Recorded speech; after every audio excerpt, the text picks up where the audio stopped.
and welcome to Santa's workshop. A few years back, we automated internal logistic workflows with AMRs from MiRRY. For example, we have fully automated the process of moving finished gifts to the packaging station and then on to the gift wrapping station and then to the warehouse. We also use MiRRY robots to pick up waste materials from the wrapping stations and the production line to stay lean. It allows our elves to focus on their unique capabilities, such as creating innovative gifts. The atmosphere around here is quite good, but actually we're quite close to a disaster.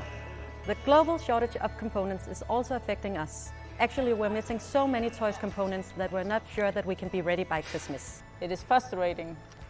We just want to start making gifts, but without components we can't. Maybe we even have to cancel Christmas. Actually, I come with good and bad news. We just received all of our missing toy components. That's nice. But now our warehouse is completely overloaded. We need to figure out a way to get all these pallets distributed fast and smoothly to our production. Maybe the MiRRY robots can help us. We have now deployed a fleet of MiRRY robots to move all the toy components from the inbound logistics area to our storage facility and some directly to production. We use several of MiRRY's heavy-duty robots. We have this MiRRY 1350 with a top module to move carts around. We also use MiRRY 500 and MiRRY 1000 to move pallets around. They are all controlled by the MiRRY fleet management system that chooses the right robot for the task.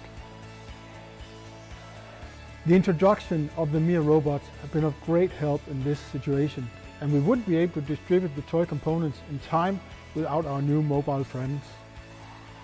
The MiRRY robots take over some heavy and unergonomic tasks that are unpopular amongst the elves. They also improve the elf safety, because even with these very heavy loads, the robots navigate safely around us. They are certainly safer than busy elves moving pallets with thousands of kilos. The delivery of toy components is now ensured by MiRRY robots. But we're still under huge pressure here at Santa's workshop because the global shortage of components has caused a huge backlog in the production. We're still not sure that we will be able to make 2 billion gifts on time. But stay tuned and follow us next week to see how we handle the new challenges.